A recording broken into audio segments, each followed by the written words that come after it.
Good. All right, everybody. My name is Alex Lawson. I think most of you know me. I've seen most of you around, at least. So thank you for coming. We have a nice, intimate crowd. So this will be good. Basically, the way this is going to go, I'm going to give a short-ish reflection, 15 to 20 minutes. Hopefully, it's around there. And then we're going to break up into small groups and discuss basically what was talked about or anything that's on your heart. And then we'll finish up with whatever's left in the church. All right. So I've entitled this, Quarantine, the Nightmarish Dream, Discovering Disorder. Sounds spooky, you know, a little technical. What is he talking about? Well, let's dive in. So we've all been there.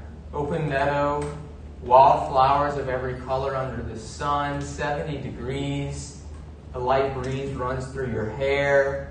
You're frolicking through the open field without a care in the world until you find that perfect tree off in the distance.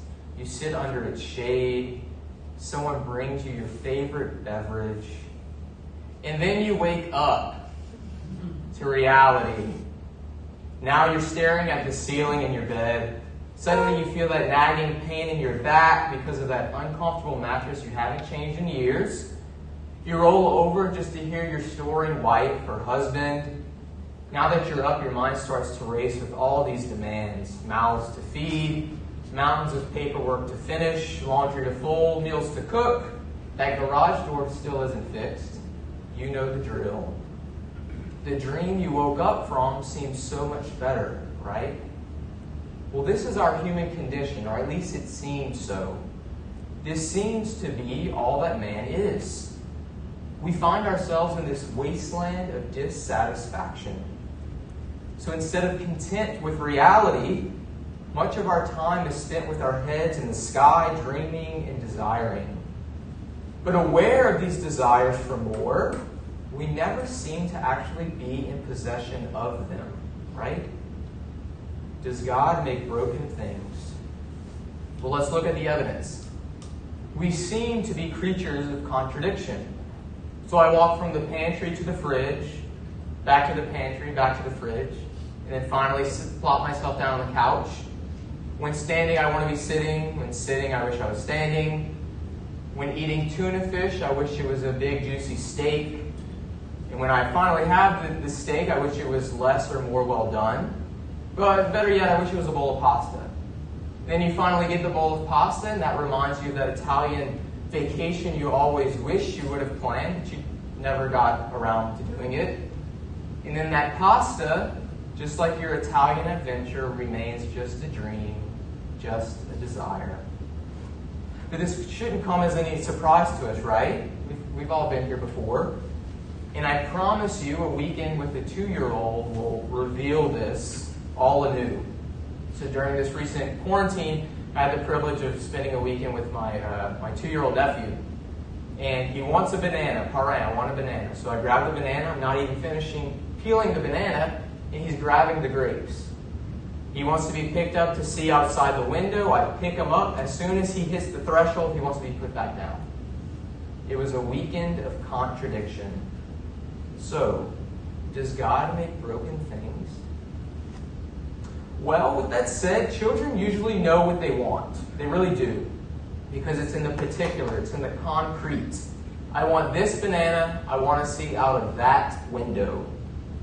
The problem with children, though, is that the desire is quickly passing. So they want this thing 1 second until they don't. So as soon as my nephew got what he wanted, he realized that he wanted something more, something better, or just something different.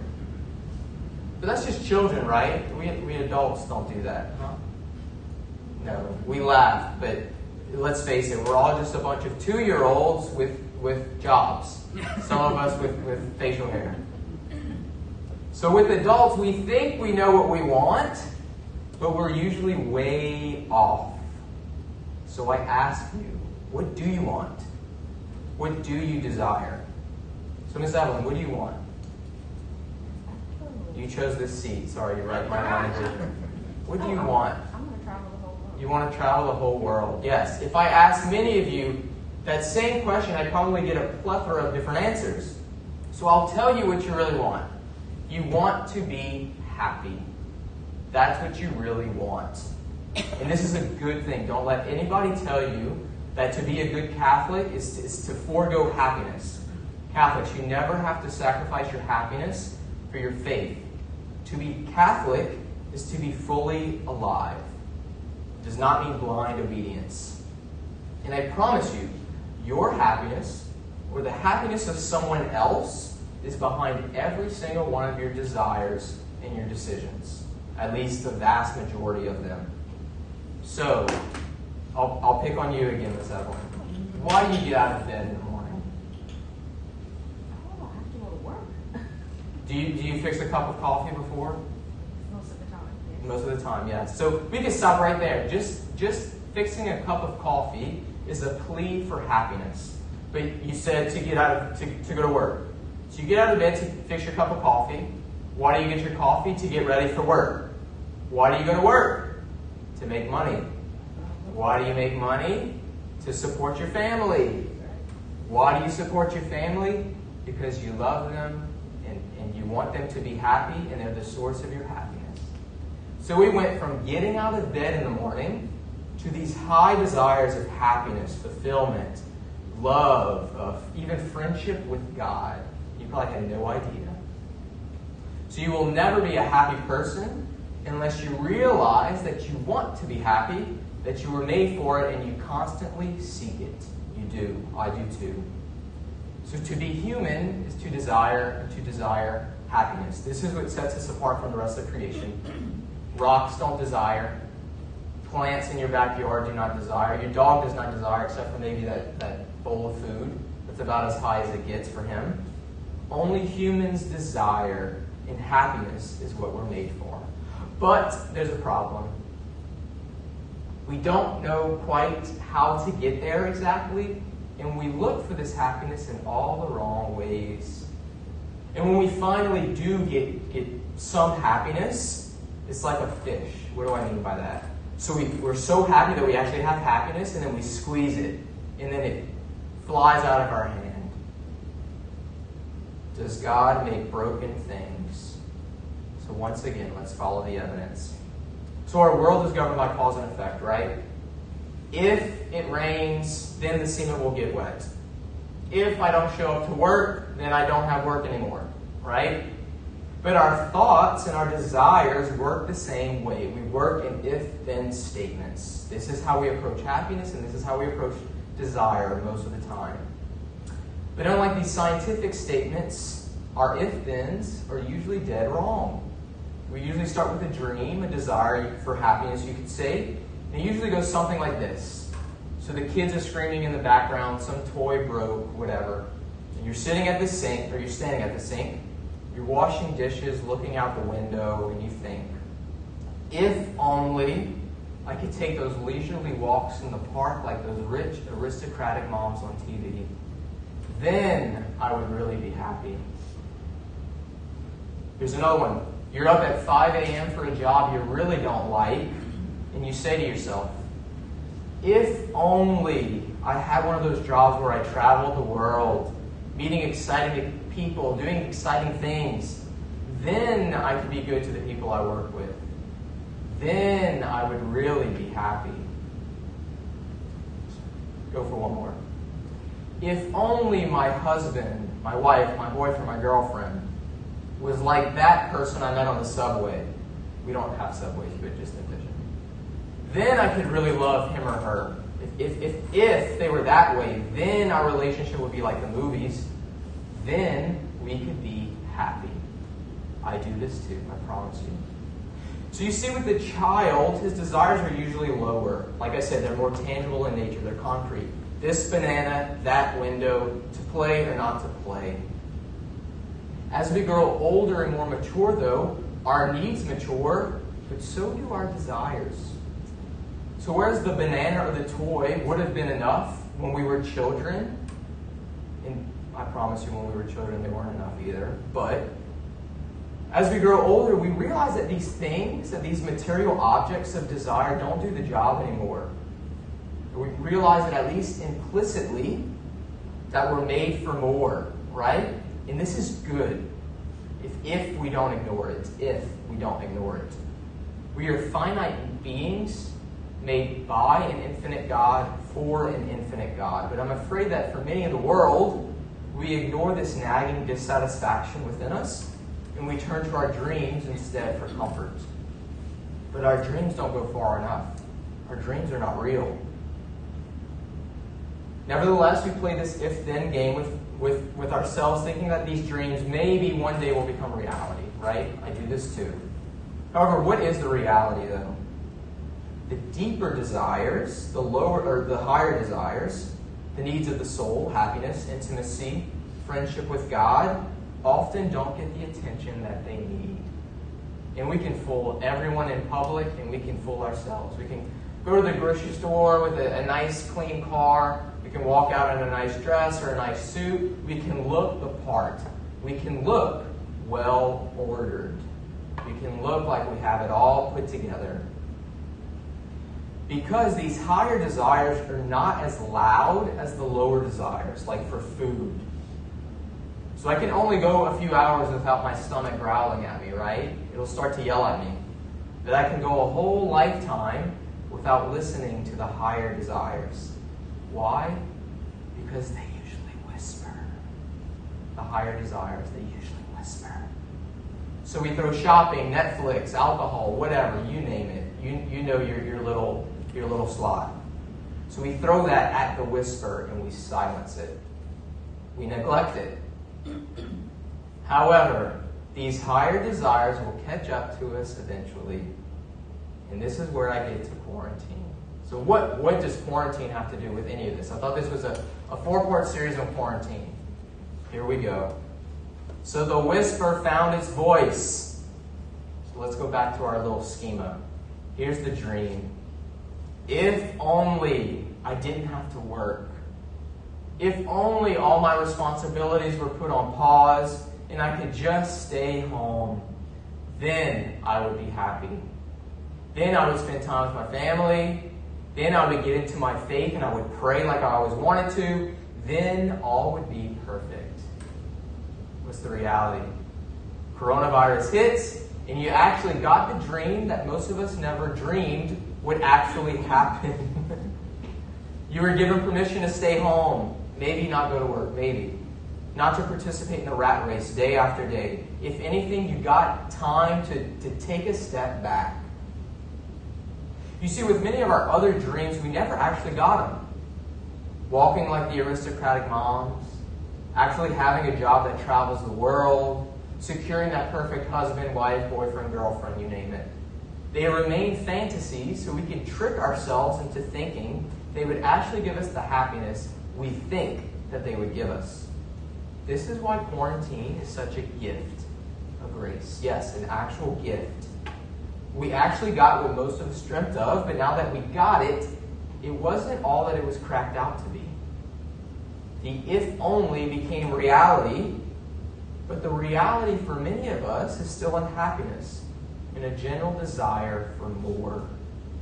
There's nothing worse than actually getting what you've always dreamt of, only to discover that even our dreams are not enough.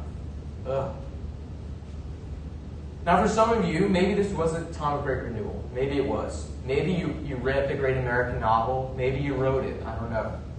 Or maybe you spent hours of quality time with your family, delved into the depths of your soul in loving embrace with our Heavenly Father. Great. I hope you did that.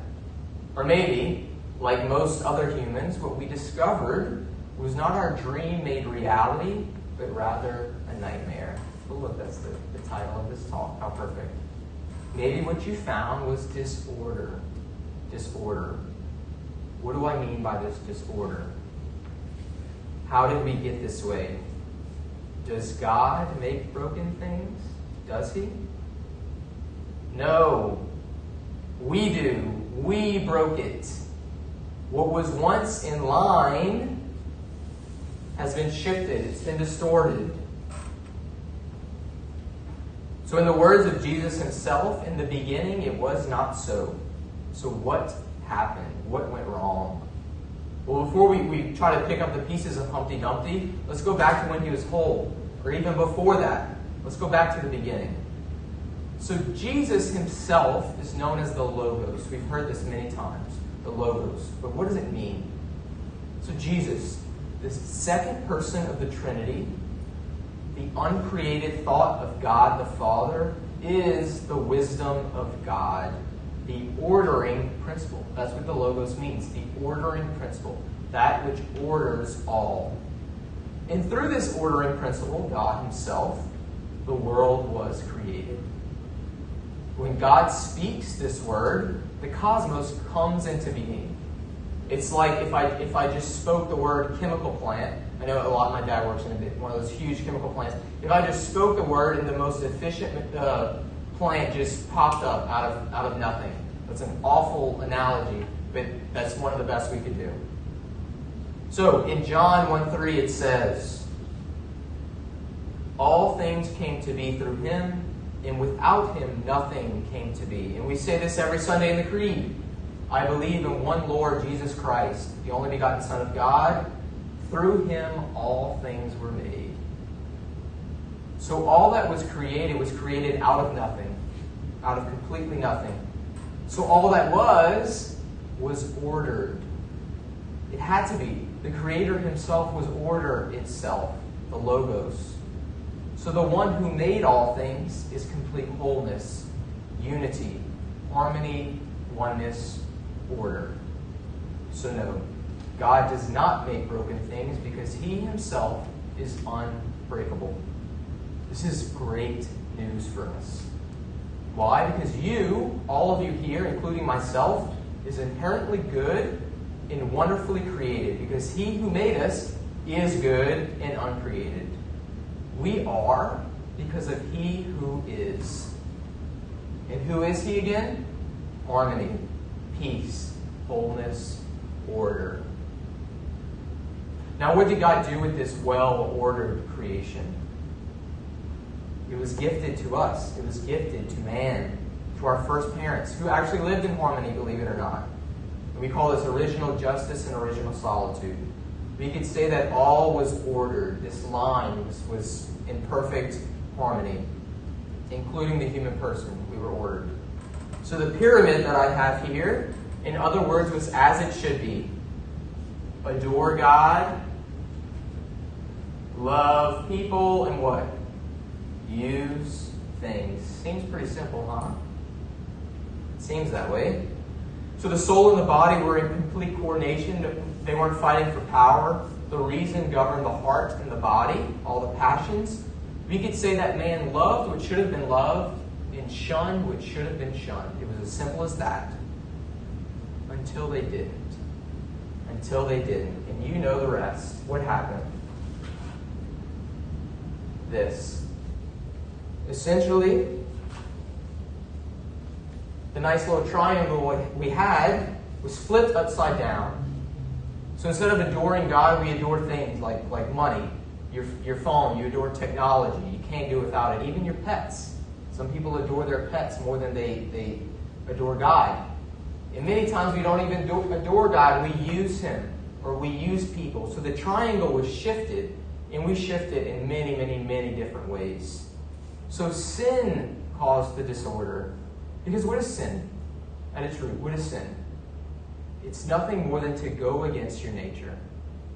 It's a refusal to be who you are. That's what sin is. It's a refusal to be who you are, who you were created to be. And from that moment, war was waged in the human heart. But there's a little caveat. The desires we talked about before, the desire for happiness especially, remained. But we went about it in all the wrong ways, and we still do. Sound familiar? So sin is just desire gone mad. So our desires for good are made evil because they're done in the wrong way, at the wrong time, or they're oriented toward the wrong end. And we know this well. But let's just run through a few. So our desire for intimacy, something good, something very good, becomes evil when it's sought through lust. Pornography, sins of the flesh, using other people as I wish. Desire for nourishment, to feed yourself, something good, of course. But it becomes evil when I go overboard and I take more for myself than I need. When I love what should be used, or I use what should be loved.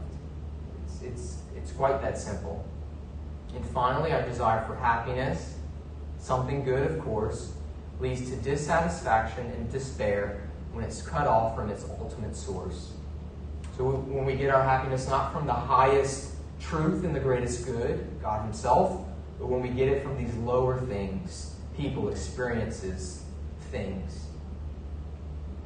Fortunately, though, quarantine uncovered, hopefully, all of these disorders that were always within us, but they just became manifested through the grace, the gift of quarantine. If you want to think about it this way, Pinocchio was great.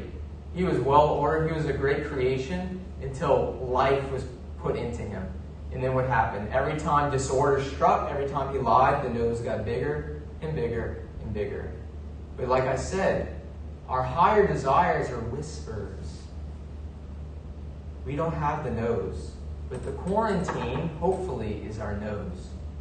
Hopefully that whisper got a lot louder and we saw the disorders that was always within us. So to close. Hopefully you see that you actually don't desire to walk like those aristocratic moms or to travel the world with this high-powered job. You desire the happiness that you think that it would bring. And I promise you, if you got those things, you'd be walking through the airport and you'd be going through the if-then statements again. I promise you, I've been there. So when we dream of happiness in these fantasy illusions, we envision a different world than what we're actually in. We're dreaming of a world of order.